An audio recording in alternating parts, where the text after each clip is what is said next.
A sitting head of state was captured by U.S. forces in less than 3 hours, stunning the world. As details emerged, the operation, codenamed Southern Spear, slowly came into focus. This video reveals what truly happened.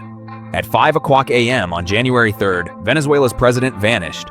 While global attention focused on U.S. aircraft carriers in the Caribbean, America was executing a deception. A covert ground battle had begun. Not an invasion, but a surgical capture mission planned with extreme precision. For months, the U.S. enforced a naval blockade around Venezuela. Carrier and amphibious strike groups waited offshore. Washington had labeled Venezuela a narco-terrorist state, while intelligence agencies quietly tracked the president's movements. The military was simply waiting for the right moment. At 2:00 a.m., F-35 stealth fighters entered Venezuelan airspace, tearing through its air defenses. Key systems, including Russian-made S-300 missiles, were neutralized. With defenses weakened, helicopters carrying Delta Force operators surged toward the target. As helicopters advanced, U.S. jets launched additional strikes on Fortuna, the main military command center, and La Carlota Air Base. Explosions and communications blackouts followed, crippling air support. But the chaos was deliberate. It was not the objective, only the cover for the real mission. Under the cover of confusion, U.S. Special Forces moved in. The mission was executed by Delta Force, America's most elite unit. Witnesses reported aircraft flying extremely low over Caracas, below radar detection, signaling the assault had begun.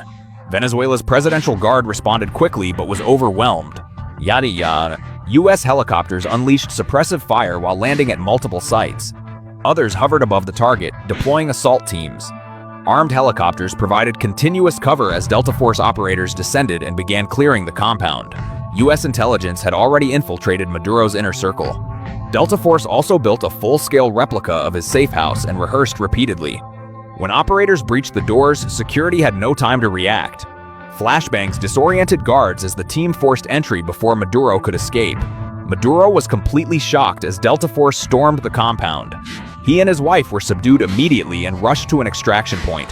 Within minutes, aircraft lifted off, exited Venezuelan airspace, and flew to a secure forward base in the Caribbean. F-35s were chosen over older F-16s because Venezuela operates an advanced, integrated air defense network, including Russian S-300 systems, Iranian drones, and layered nationwide coverage. In such conditions, F-16s would face near-certain detection and destruction.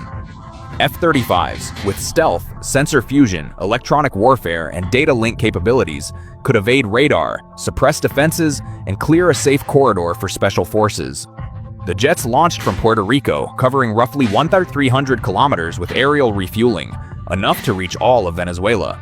Some F-35B variants operated from Caribbean amphibious ships, capable of striking targets within 10 to 15 minutes. Operation Southern Spear showcased the full extent of U.S. military power. By combining intelligence infiltration, stealth aircraft, electronic suppression, and elite special forces, the United States reshaped deterrence in the Western Hemisphere, potentially altering South America's geopolitical landscape overnight.